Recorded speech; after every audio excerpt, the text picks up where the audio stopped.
นะยังบ่ได้ไล่ค่ากินค่าอยู่บ่ฮะค่ากินค่าอยู่นี่เฮาต้องไปถามผู้หลักผู้ใหญ่เพิ่นเด้อตัวนี้เด้อบ่กันไล่ค่ากินค่าอยู่รวมพร้อมเนี่ยยันกว่าหันเนาะเฮาก็ต้องไปลืมปรึกษาเรื่องตัวนี้แหละค่ากินค่าอยู่นี่เดี๋ยวเฮาไปปรึกษาผู้หลักผู้ใหญ่เพิ่นเด้อเพิ่นว่าจังได๋เฮาก็ว่าจังนั้นเด้กินคือเคยกินน่ะแม่นไปกินมีก็ซื้อมาสู่กันกินแม่นมีเฮาก็ซื้อมาเนาะพี่น้องเนาะคือเขาบอกกินได้ซื้อมาสู่กันกินคือมื้อนี้แหละเอามีก็เอาซื้อบัดนี้ก็ชื่อได้บัดบ่มีก็บ่ซื้อกันแม่จำเจ้าคือกันมานี่แหละมีญาติเลยม่วงหลายเด้อได้ดีลุงหลายอย่าลืมกดติดตามเพื่อเป็นกำลังใจให้ผมด้วยนะครับทุกคนขอบคุณมากๆนี่ช่างกำลังเก็บงานพี่น้องเปิดภาพขึ้นมืดฟ้ามืดฝนโอ้สิว่าจังไดแล้วพี่น้องเอ้ยโอ้ทางเฮาก็นั่งตัดคลิปอยู่เฮือนป้าแก้วได้แล้วบ่าใหญ่อีหลีเนาะพอแพทย์เฮือนป้าแก้วพี่น้องคุณฟ้าคือฝนมุงกะแล้วที่เฮ็ดห้อยพี่น้องเอ้ยยังแต่นั้นบ่ได้เก็บงานตอกกันหลอกบ้านล้มแล้วล่ะสิตั้งเส้นเตรียมตอกผ้าพี่น้องเอ้ยฮู้ทุว่องไวทันใจสร้างรอบนี่แม่นเบิ่งก็สิลงนี่น้อยๆเนี่ยเก็บแล้วนะเก็บตะปูแปดหลังเนี่ยนะปกติเจ้าพ่อเล็กปกติก็อยู่ล่าง ล่างกันเอิบเบิ่งทางห้องน้ำป้าแก้วก่อน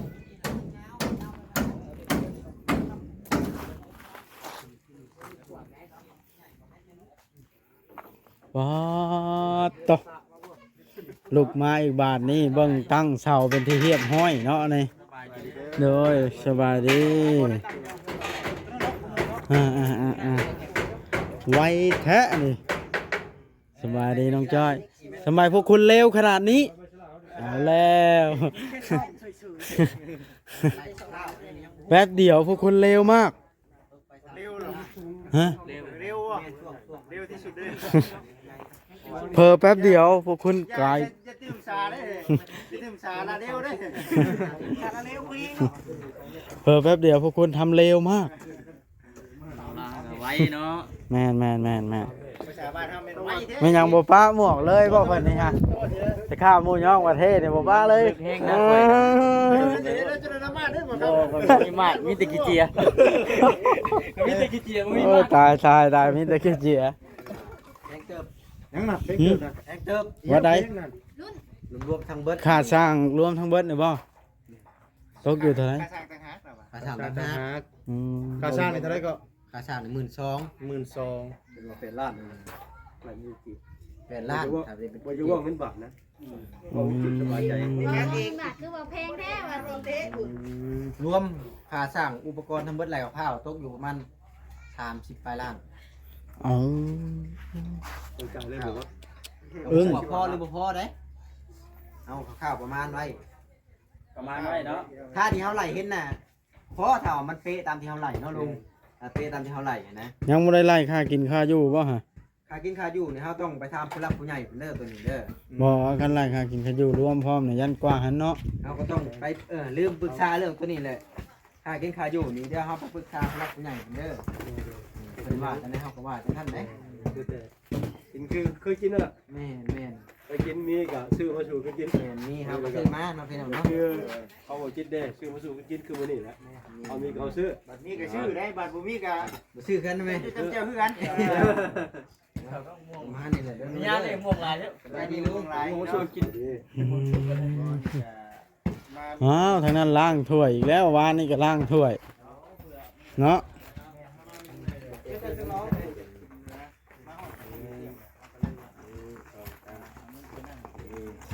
จะเปิดคลิปกับบัดนี้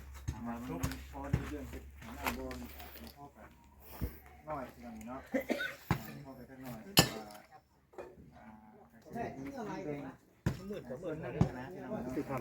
เนาะว่ามันถึงมาอยู่ในมันจำเป็นเป็นความจริงเลยจกให้ล้านจกมาจกนะโมตาจก ถือมายังไม่ได้ทานทำไมมันนี่แต่ เผลอแป๊บเดียวเนาะ มาบ่ พอเรานั่งตัดเค้กอยู่เพื่อนป้าแก้ว มานี่ตั้งสาว มาตั้งเช้าเรียบร้อย ว่าช่างนี่เนาะ พอมาถ่ายคลิปเลยรอดเจ้า สร้างเฮ็ดอีหลี เจ้าไปกลับมาวันนี้ก่อแล้วว่า สิฟ้าในใดเต อยู่ไหนวะรถนอนพี่บ่ลุง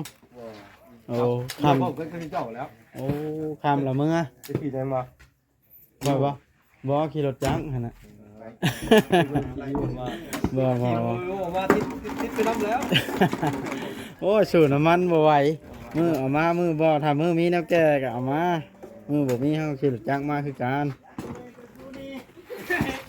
คนลืมว่าคนลืมเจ้าได้บ้าน ลืมบ่ได้ โอ้ยคนคือเห็นเจ้าเลยมีโบคนชวนไปบ้านนั้นอัน โอ้ เมียน้องชายหล่าแล้ว เบิ่งคลิปอยู่เห็นไปอันพ่อเมียน้องชายหล่าร อบหน้าเด้อมาแต่งเด้อ โดย อย่ามักรถ คนต้องเอาไปรถเราเนาะพลาดเกือบได้เลยไอ้เมื่อ ตัวว่าต้องได้ไประบุสามัคคีเนาะ แม่คันนั่นเฮาก็มักม่วนเฮาก็ไปพอด เพื่อนก่อนเลยก็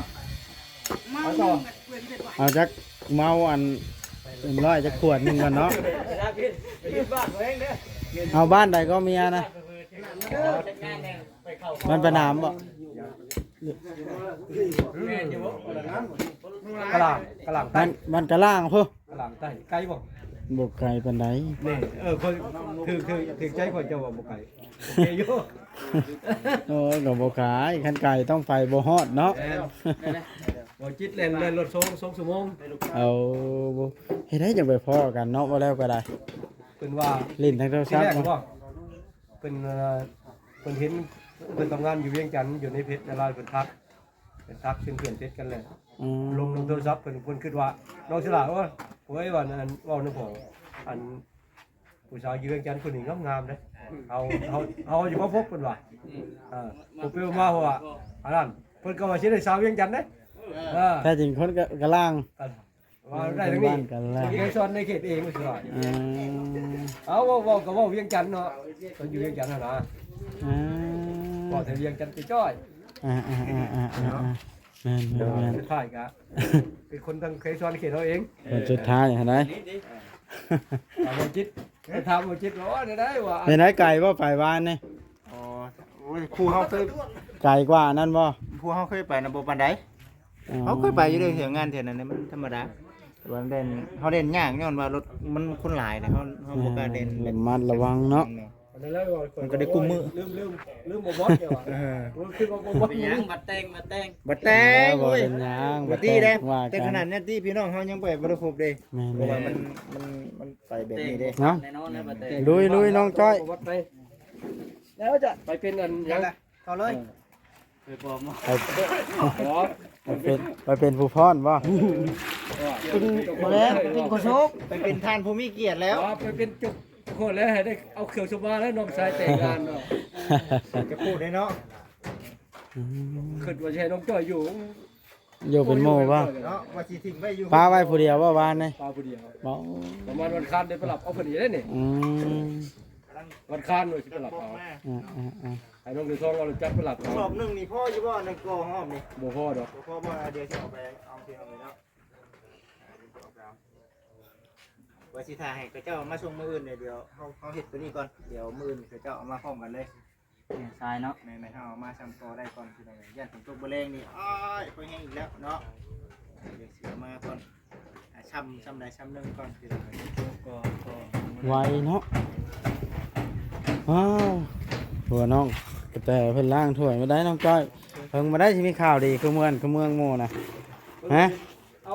พี่ได้ เอาอยู่แถวใกล้นี่บ่ ก็ดูเงี้ยวเลย โอ้เสียวอยู่ตรงแง้วพี่อีกนี่เด้ลูกสาวเฮือนหลังน่ะ2ท่านนะฮะ คือไรเรือนหลังไร เด้เฮือนสาวนางน่ะลูกสาวเราเป็นสาวเบิด2คนเลย คนที่ปล่อยก่อนพอดีแล้วไปขอเป็นดองคนก่อน เอาแล้วสิมาอยู่พี่เลย มาจากใช่ไฟกันเพิ่น ใช่ไผน่ะจัง เอ ว่า อไปขอเป็นดองเลย ช่างเป็นแท้น้องจอยนี่เฮ้ย ปล่อยวันแล้วลูกชายก็มีได้ อ่า ได้ไฟแล้วยืมเลยก็ว่าโอ้โหกันเด้อ ต้องขอแต่งก่อนเนาะแต่เขาก็ดอกแพงได้ใช่น้องจอย สูตร บ่เวียงมานี่เนาะยังบ่ได้มา เราอันนั้นบ่แม่นเราอัน ไปถ่ายหน้ามาเห็นเราลงคลิปอยู่ สบายดีลุงแก้วโอ้ยสบายดี เอาพอแพทย์สัมภาษณ์ลุงแก้วเอาทำอาหารการกินหยังอะไรนี่น้องกระหอกฮะอันนี้หนึ่งพักกะหลำปีอันไหน เขาเอ้ยอย่าปืดน้อยเดียวเนี่ย ว้ายดึงออกมาได้เอานึกว่าหนึ่งพักกะหลำเดือนหนึ่งเข่ากันเนาะเข่าเบิดบ่แม่นแม่นเฮ็ดปัจจุบันกินผมเอิ้นกินเพิ่นบ่กินเลยยังบ่อยากว่าหั่นเนาะเอารถไผมาจอดในนี่นี่ รถน้องนี่แหละขอแน่กระแจ 20 ตัน ยินบอก ไปมัน รถน้องมันต้องมี บ่ผมมีเวียกไปสิก่อนกันเจ๊ อ้าวน้องรถน้อง อ๋อต่อดีใจว่าตั้งแต่เห็นสร้างมาเฮ็ดทางน้ำระบาดน่ะได้สิสะดวกในการใช้ชีวิตระบาดนี่เนาะ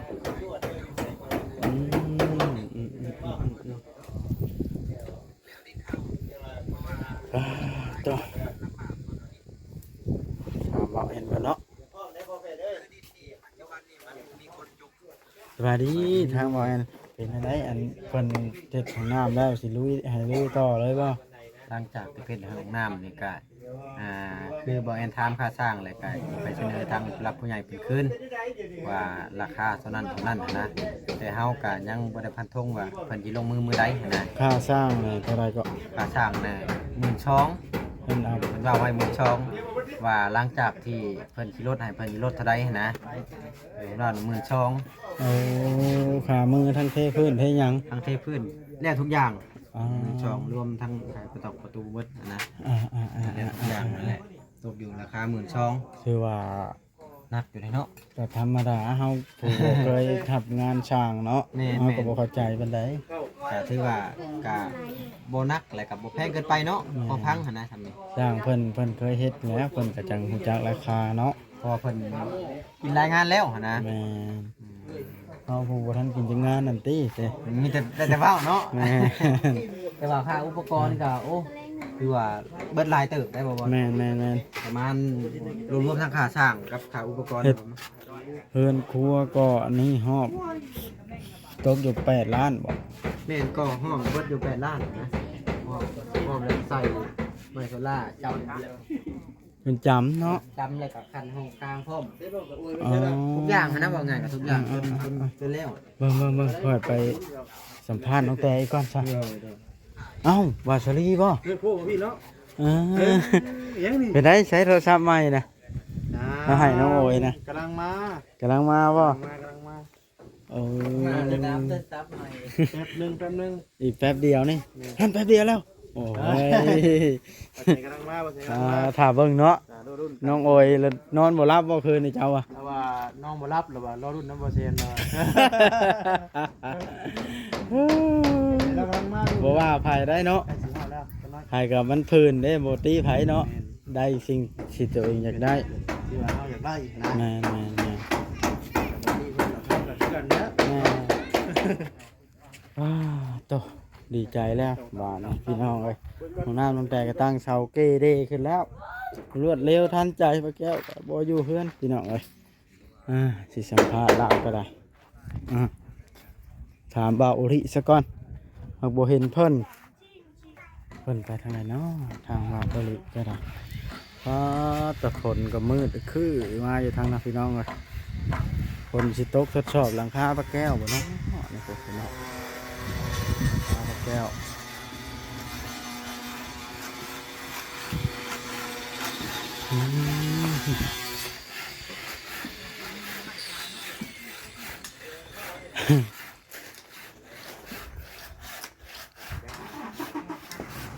โอ้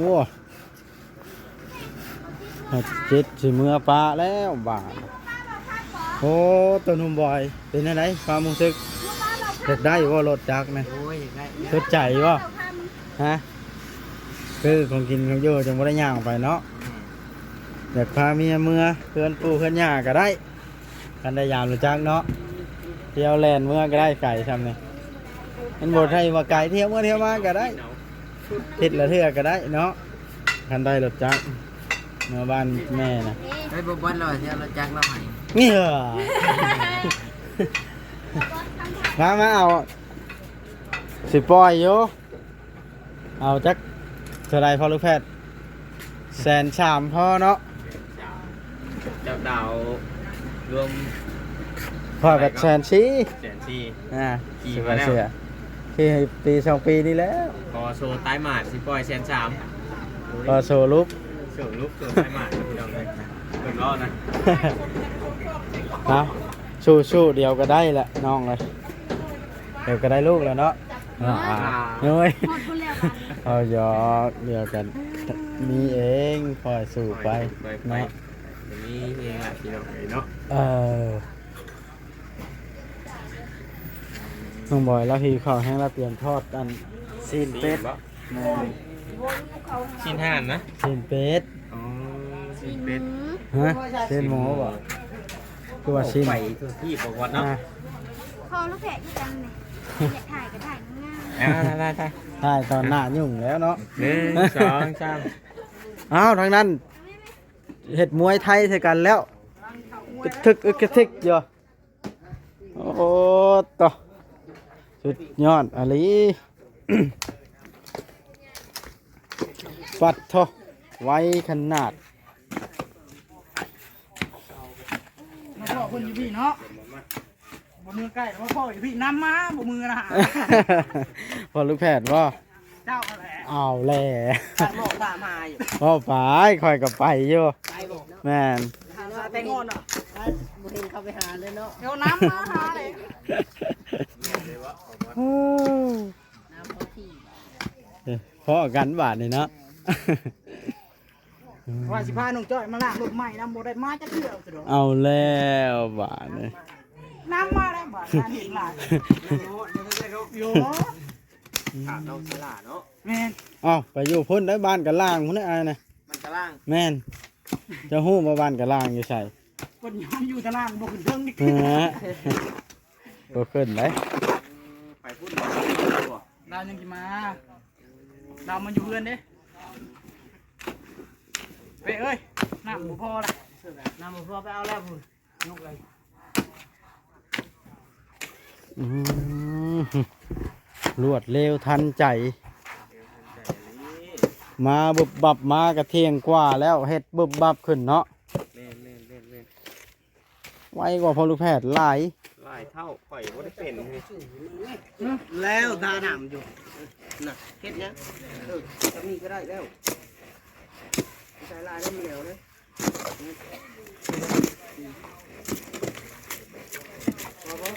บ่ก่อน นักประชมปูนมันบอกพ่อแล้วเนาะ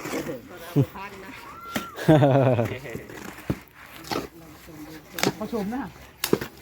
ไปพอลูกแพทย์เอาไปสัมภาษณ์เป็นทุกวันน้ำเบาลิคลิปหน้าเนาะ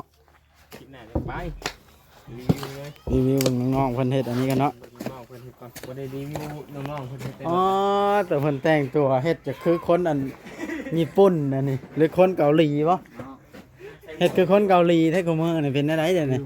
ฮะ คือได้ได เหมือนมีผู้ชาวน้อยไว้ทางนอกบ่นี่ เอาใส่เมียไปบ่คลิปให้ได้ คือแต่งตัวเป็นคนเกาหลีแท้บ่พอลูกแพทย์เพิ่นแต่งตัวทำคนเกาหลีกูมื้อนี่ ธรรมดาเนาะ ผู้ชาวให้ได้สิบ่เมื่อน้ำเฮ้ย ย่องคักบ่ เอ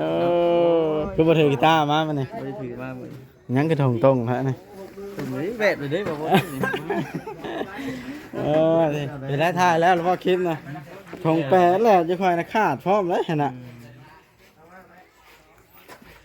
กันเลยค่อยกันนะ เจ้าผมยังไม่ไหม้เนาะมื้อหน้าก็จะพาทงใหม่มาให้เบิ่งคอยก็ได้แบบนี้แหละทงคอยก็ได้ เดียวกัน อยู่เพื่อนพอปล่อยบ่ได้พายมา ทายมาให้เบิ่งเด้อเด้อ เจ้าก็จะเบิ่งบ่ อยากเบิ่งอยู่อันนี้ก็ ทงค่อยขาดนะอ้าวสองคนนั้นแทงคอกันว้าวหยอกจริงนะนั่นเด็กเพิ่นหยอกกันเพิ่นหยอกแม่ปุ้งเพิ่นว่ะ เอาหอมน้ำผักมาเบิ่งนะน้องบอยเฮ้ย ไปได้ยินเสียงบอกลีว่า มันยังบอกเห็นในเว้ายังเดียวนี่ อินโทรบอกลี เบิ่งชงนะสิจกเบิ่งนะเอาคลิปนี้ก็บ่มีหยังหลายสิใช้จบคลิปก่อนเด้อ ก็จะได้รับรู้พระเจ้าได้เนี่ย เบิ่งสิจบคลิปโอ้ยโว้ยบ่เห็นได้บาทนี่โอ้ยกูได้สิฟ้าบ่รวยแฮงพี่น้องเฮาก็เป็นหนี้เป็นสินด้วยความอยากได้ซื่อๆพี่น้องเอ้ย แพทย์หน่อย สิได้จบคลิปแบบนี้คลิปนี้ก็ได้